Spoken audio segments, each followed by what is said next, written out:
Salam sejahtera di dalam kasih Tuhan Yesus Kristus. Sebelum kita beraktivitas pagi hari ini, mari kita dengarkan kebenaran firman Allah. Dan biarlah firman Allah menjadi motivasi dalam kita melangkah hari ini. Sebelumnya, mari kita berdoa. Segala puji dan syukur kembali kami naikkan ke hadirat Allah Bapa di surga. Terima kasih Tuhan atas hari dan waktu yang Tuhan berikan bagi kami hari ini. Sebelum kami melangkah, kami ingin bekali dengan kebenaran firman-Mu. Biarlah firman Allah menjadi kekuatan, menjadi solusi, menjadi penyuluh, suluh di dalam perjalanan hidup kami hari ini. Kuduskan, sucikan, layakkan kami hamba-Mu dan kami semua yang mendengarkan. Dan biarlah menjadi kekuatan kami di dalam kami melangkah hari ini. Di dalam nama-Mu Tuhan, kami naikkan syukur kami dan kami siap mendengarkan firman Tuhan. Dalam nama Yesus, haleluya, amin. Puji nama Tuhan, saudara kekasih dalam Tuhan Yesus Kristus. Mari kita buka Alkitab kita di dalam 1 Korintus pasal 15 ayat yang ke-41. 1 Korintus 15 ayat 41 berkata demikian bunyi firman Tuhan. Kemuliaan matahari lain daripada kemuliaan bulan.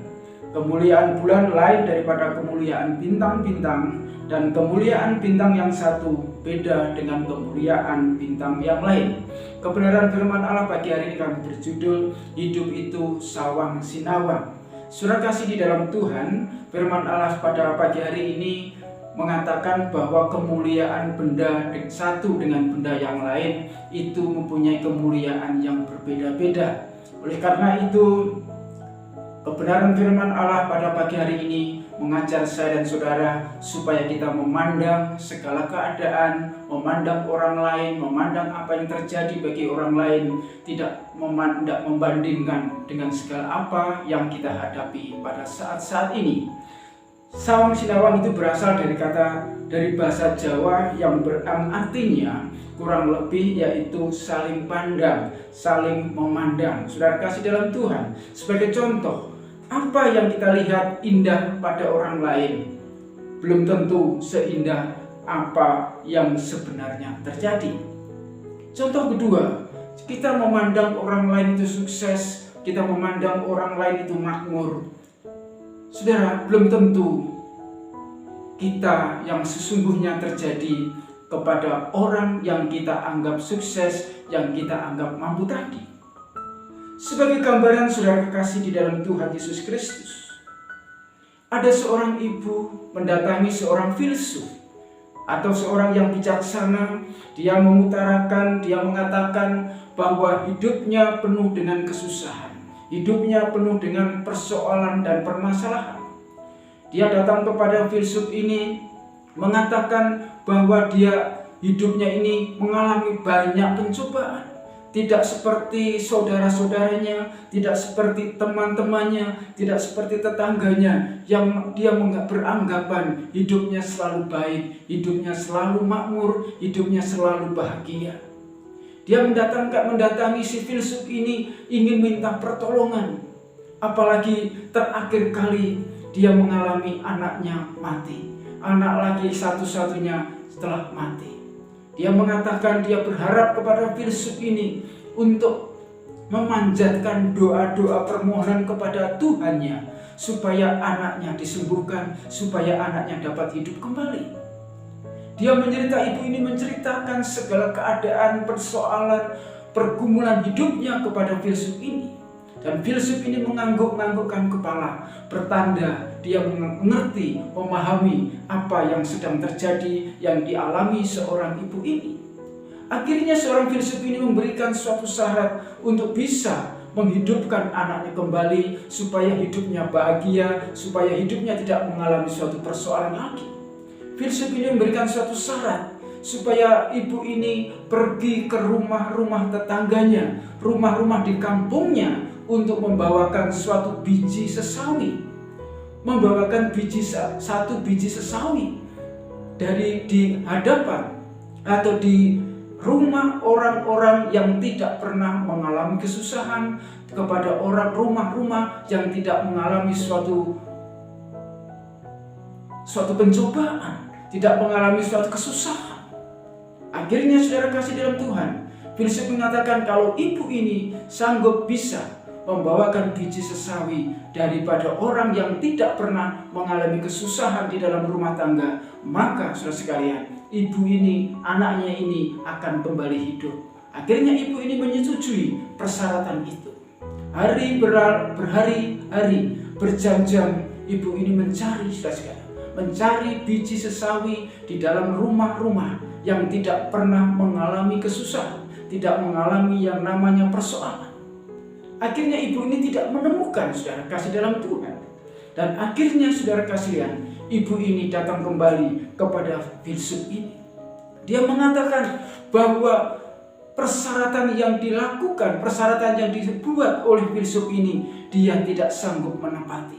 Ibu ini mengatakan bahwa setiap orang yang kami masuki, setiap orang yang kami tanyai untuk meminta biji sesawi, karena setiap orang itu mempunyai persoalan, mempunyai permasalahan pribadi, berbeda-beda, mempunyai permasalahan yang masing-masing.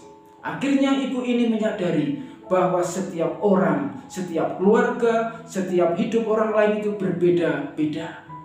Dikatakan bahwa sesuai dengan kebenaran firman Allah ini, hidup ini adalah sawang sinawang.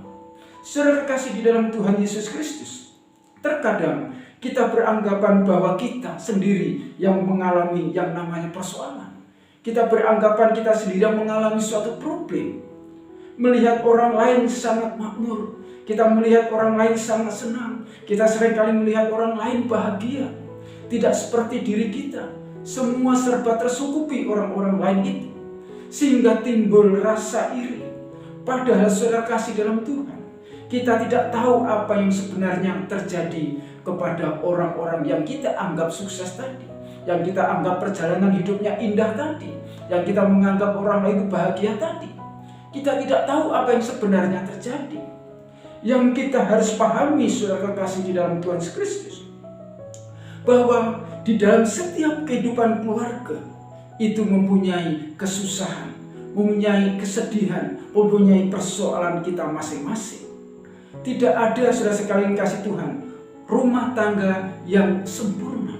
Tidak ada rumah tangga yang paling sempurna di dalam dunia ini. Kalau kita beranggapan ada rumah tangga, ada keluarga yang sangat sempurna, itu adalah prediksi kita, asumsi kita, atau pemikiran kita. Dikatakan hidup itu adalah sawang sinawang. Saudara kekasih di dalam Tuhan Yesus Kristus, firman Allah berkata bahwa kemuliaan matahari berbeda dengan kemuliaan bulan. Kemuliaan bulan berbeda dengan kemuliaan bintang. Bintang satu berbeda dengan kemuliaan bintang yang lain. Itu artinya, saudara kasih dalam Tuhan, itu sebagai gambaran bahwa setiap orang, setiap keluarga, setiap pribadi mempunyai kekurangan dan kelebihan masing-masing. Sebab orang tidak lain satu dengan lain mempunyai permasalahan dan permasalahan yang lain. Saudara kasih dalam Tuhan, belum tentu orang yang kita anggap miskin ternyata di situ adalah orang yang kaya, orang yang mampu, mempunyai harta yang melimpah. Masalahnya bahwa orang yang kita anggap miskin itu, dia tidak mempertontonkan kekayaannya, tidak mempertontonkan kepunyaannya. Dia hidup di dalam kesederhanaan.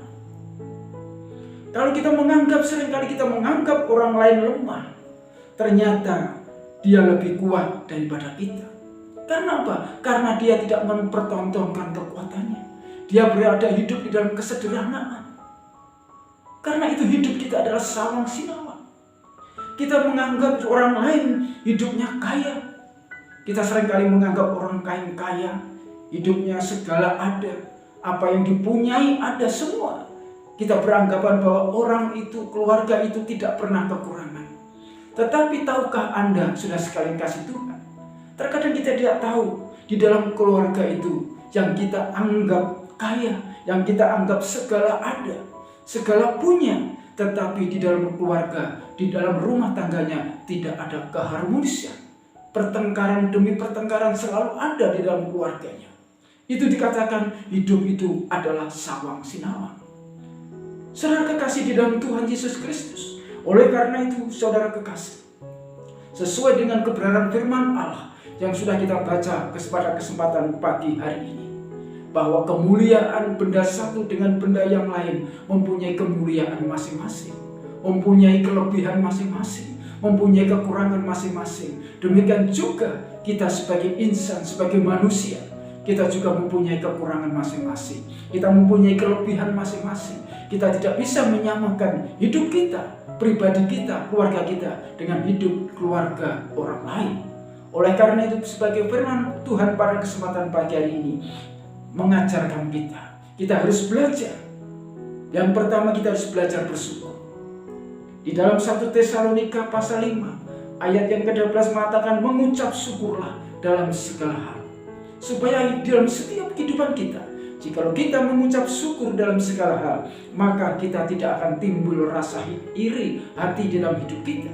Kita merasa bersyukur apa yang sudah kita terima, apa yang sudah kita rasakan, dan berkat yang sudah kita terima itu, kita harus tetap bersyukur. Kita tidak bisa membanding-bandingkan dengan kehidupan keluarga, rumah tangga, pribadi orang lain. Sebab setiap orang mempunyai kehidupan masing-masing.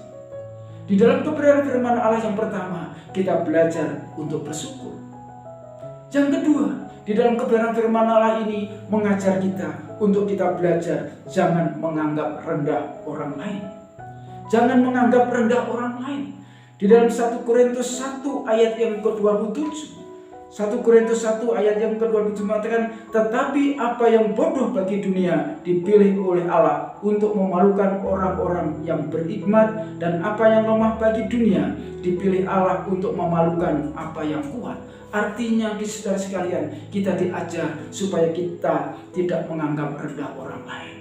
Kita tidak boleh menganggap rendah orang lain. Sebab apa, saudara? Sebab kita, orang lain dipilih oleh Allah yang lemah itu untuk mempermalukan yang kuat. Oleh karena itu, saudara kasih dalam Tuhan, kemuliaan matahari beda dengan bulan, beda dengan bintang. Oleh sebab itu, jika kita mampu saat hari ini, kita jangan merendahkan orang lain. Kita menganggap orang lain lebih daripada kita. Itu yang sebenarnya harus terjadi. Yang ketiga, kita belajar untuk menghargai atau menghormati orang lain. Di dalam Matius pasal 7 ayat yang ke-12 mengatakan, segala sesuatu yang kamu kehendaki orang lain berbuat kepadamu, perbuatlah demikian juga kepada mereka. Itu artinya saya dan saudara diajar di dalam kehidupan ini menghargai dan menghormati orang lain. Kalau kita ingin dihormati orang lain, dihargai orang lain, kita juga harus belajar menghargai. Jangan kita merendahkan orang lain, jangan kita menghina orang lain, jangan kita sampai menyembelihkan orang lain. Mungkin kita mengatakan, saudara kasihan, oh orang itu pakaiannya cuma seperti itu aja, hidupnya seperti itu aja, yang dimakan cuma itu saja. Jangan sampai, saudara. Kita harus menghargai, menghormati orang lain. Mengapa orang lain pakaiannya cuma seperti itu aja, makannya itu aja? Karena mereka belajar hidup sederhana. Berbeda dengan kita, terkadang kita baru aja mampu sedikit, kita merasa kaya. Oleh sebab itu, saudara kekasih di dalam Tuhan Yesus Kristus, dari kebenaran firman Allah, yang ketiga, kita belajar untuk menghargai dan menghormati orang lain. Yang keempat, kebenaran firman Allah itu mengajar saya untuk kita menghargai kita, yaitu supaya kita menghindari kesombongan. Di dalam Yeskiel pasal yang ke-28 ayat yang ke-5 bagian C, di situ mengatakan, dan karena itu engkau menjadi sombong. Kita menjadi sombong karena kita pintar bekerja, karena kita pintar berusaha bisa mengumpulkan harta sebanyak mungkin. Tapi ingat, saudara kasih dalam Tuhan, kalau kita merasa kaya, pasti ada yang lebih kaya. Kalau kita terhormat, pasti ada yang lebih terhormat. Jika mampu, kita pasti ada yang lebih mampu. Oleh sebab itu, firman Allah pagi hari ini mengajar saya dan saudara supaya kita menghindari kesombongan. Sebab kesombongan itulah awal daripada kejatuhan. Saudara kekasih di dalam Tuhan Yesus Kristus, 4 hal poin penting di dalam pembacaan kita dalam 1 Korintus pasal 15 ayat yang ke-41 ini mengajar saya untuk kita bersyukur. Mengajar kita untuk jangan kita menganggap rendah orang lain. Mengajar saya supaya kita menghargai atau menghormati orang lain. Yang keempat, mengajari supaya kita menghindari kesombongan.